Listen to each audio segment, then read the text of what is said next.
Hi friends, welcome back. Happy Tuesday. I hope you are all doing very well.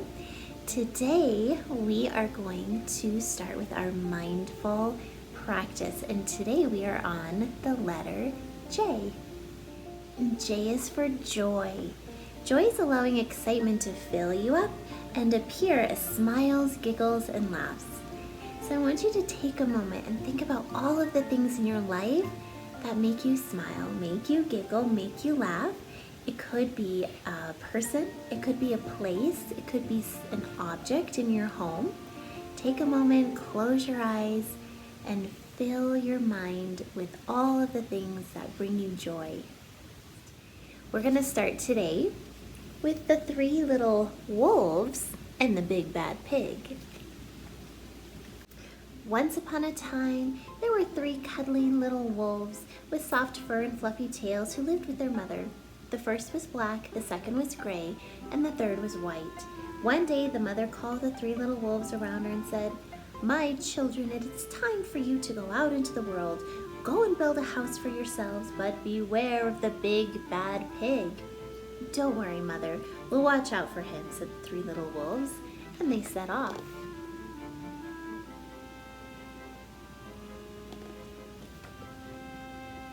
Soon they met a kangaroo who was pushing a wheelbarrow full of red and yellow bricks. "Please, will you give us some of your bricks?" asked the three little wolves. "Certainly," said the kangaroo, and she gave them lots of red and yellow bricks. So the three little wolves built themselves a house of bricks.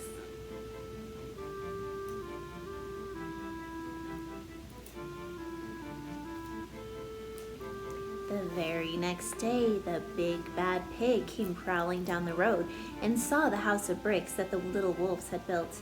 The three little wolves were playing croquet in the garden. When they saw the big bad pig coming, they ran inside the house and locked the door.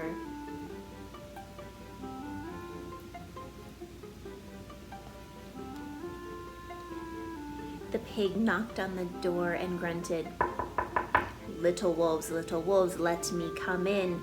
"No, no, no," said the three little wolves. "By the hair on our chinny chin chins, we will not let you in, not for all the tea leaves in our china pot." "Then I'll huff and I'll puff and I'll blow your house down," said the pig. So he huffed, and he puffed and he puffed and he huffed. The house did not fall down.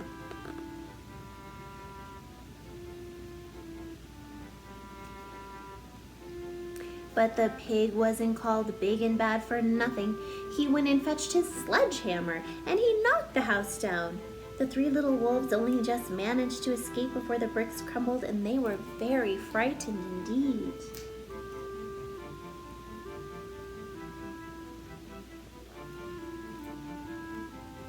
"We shall have to build a stronger house," they said. Just then they saw a beaver who was mixing concrete in a concrete mixer. "Please, will you give us some of your concrete?" asked the three little wolves. "Certainly," said the beaver, and he gave them buckets and buckets full of messy, slurry concrete. So the three little wolves built themselves a house of concrete.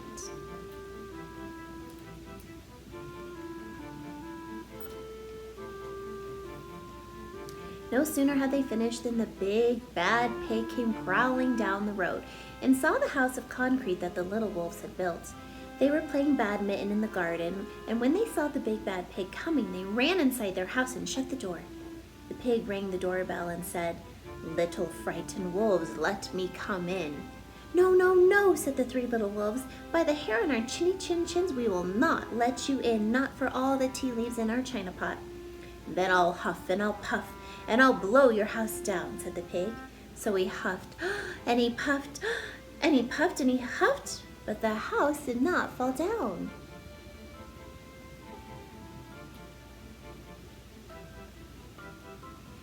But the pig wasn't called big and bad for nothing. He went and fetched his pneumatic drill, and he smashed the house down. The three little wolves managed to escape, but their chinny chin chins were trembling and trembling and trembling.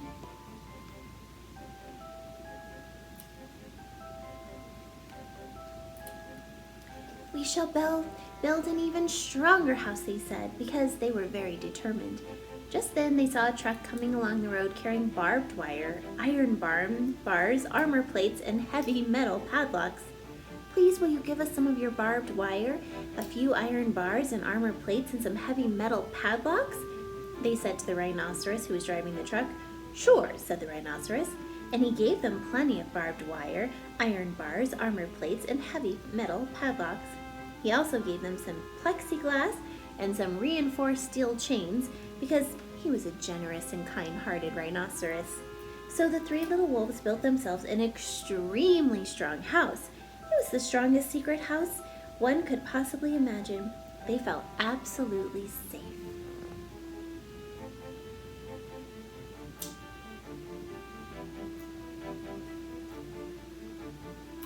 The next day, the big bad pig came prowling along the road as usual.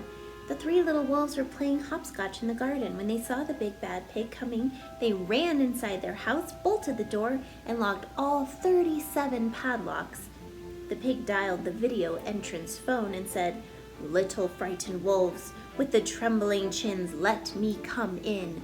"No, no, no," said the little wolves. "By the hair on our chinny chin chins, we will not let you in, not for all the tea leaves in our china teapot." "Then I'll huff and I'll puff and I'll blow your house down," said the pig. So he huffed and he puffed and he puffed and he huffed, but the house didn't fall down. But the pig wasn't called big and bad for nothing. He had brought some dynamite and he laid it against the house. He lit the fuse.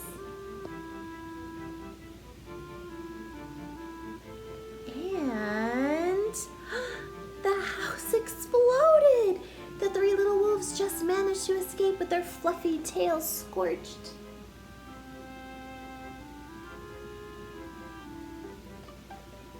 My goodness. "Something must be wrong with our building materials," they said. "We have to try something different." But what? At that moment, they saw a flamingo coming along pushing a wheelbarrow full of flowers. "Please, will you give us some of your flowers?" asked the little wolves. "With pleasure," said the flamingo, and he gave them lots of flowers. So the three little wolves built themselves a house of flowers.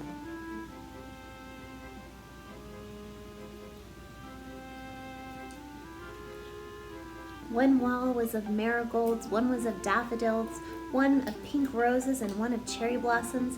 The ceiling was made of sunflowers, and the floor was a carpet of daisies. They had water lilies in their bathtub and buttercups in their refrigerator. It was a rather fragile house, and it swayed in the wind, but it was very beautiful. The next day, the big bad pig came prowling down the road and saw the house of flowers that the three little wolves had built. He rang the blue bell at the door and said, "Little frightened wolves with the trembling chins and the scorched tails, let me come in." "No, no, no," said the three little wolves. "By the hair on our chinny chin chins, we will not let you in, not for all the tea leaves in our china teapot."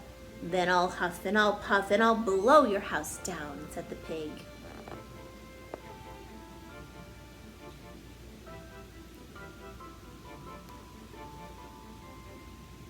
But as he took a deep breath, ready to huff and puff, he smelled the soft scent of the flowers. It was fantastic, and because the scent was so lovely, the pig took another breath, and then another, and instead of huffing and puffing, he began to sniff.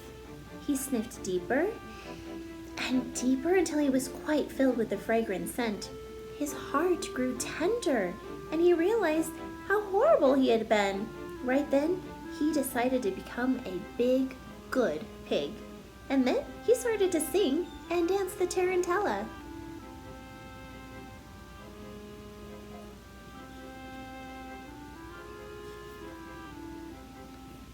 At first, the three little wolves were a bit worried. It might be a trick.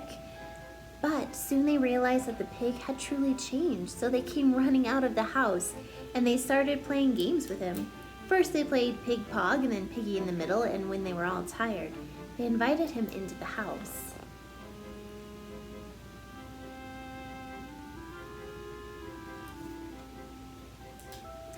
They offered him tea and strawberries and wolfberries and asked him to stay with them as long as he wanted. The pig accepted, and they all lived happily together ever after. It is always so much fun to find different versions of fairy tales. How did you enjoy that version of the Three Little Pigs? It was quite different, wasn't it? This story is called Little Red and the Very Hungry Lion, and it's a fun version of Little Red Riding Hood. This is Little Red. Today she's going to be gobbled up by a lion. This is the lion. Well, that's what he thinks is going to happen anyways. One hot morning, Aunt Rosie woke up covered in spots. There was only one thing for them, spot medicine. Ring, ring, ring. Oh dear, said Little Red when she heard the news. I'll come right away. So she put some spot medicine in her basket and waved goodbye to her daddy. It was a long way to Aunt Rosie's house. Little Red walked under the giraffes and past the chattering monkeys. She crept around the termite mounds and under the leaping gazelles, and then she caught a ride on an elephant, wiggled her way around the hippos and warthogs, and waved hello to the meerkats. Then she sat down in the shade of a shady tree, and that's when the lion arrived, the very hungry lion. Oh, hello, purred the lion. Where are you going? To visit my auntie, who's covered in spots, said Little Red. In the time it took for his tummy to rumble, the very hungry lion had cooked up a very naughty plan, and he rushed off to put his plan into action.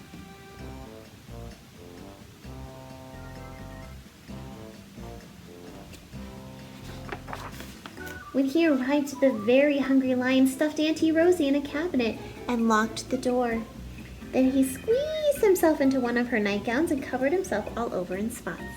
Of course, when Little Red arrived, she realized right away it wasn't Auntie Rosie sitting in the bed. She quickly looked around and spotted her auntie peeking through a gap in the cabinet. Then Little Red decided that she was going to teach that naughty lion a lesson. Oh, Auntie, cried Little Red, what tangled hair you have! And before the lion could even lick his lips, Little Red had brushed and combed and twisted and braided until the lion had a lovely new look. This had not been part of the lion's plan, so he opened his mouth wide. Disgusting, shouted Little Red. What a gigantic, grimy teeth you have, Auntie.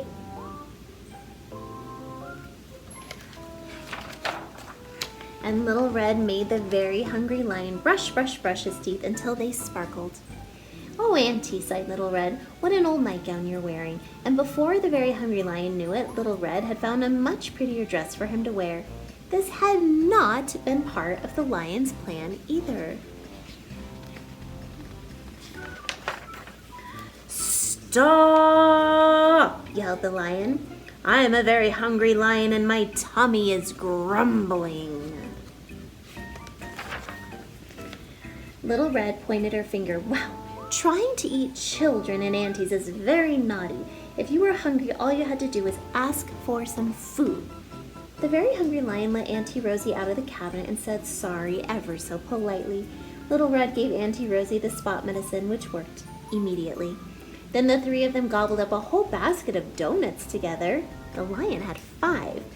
Soon it was beginning to get dark, so the lion walked all the way back home with Little Red on his very best behavior. He promised to never, ever, ever try to eat another auntie or any children. But he might be tempted to eat Daddy. No, bad kitty.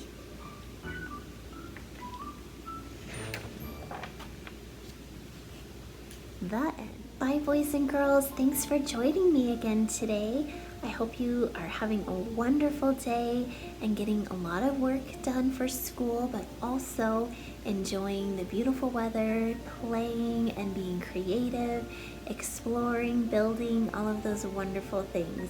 I'll see you tomorrow.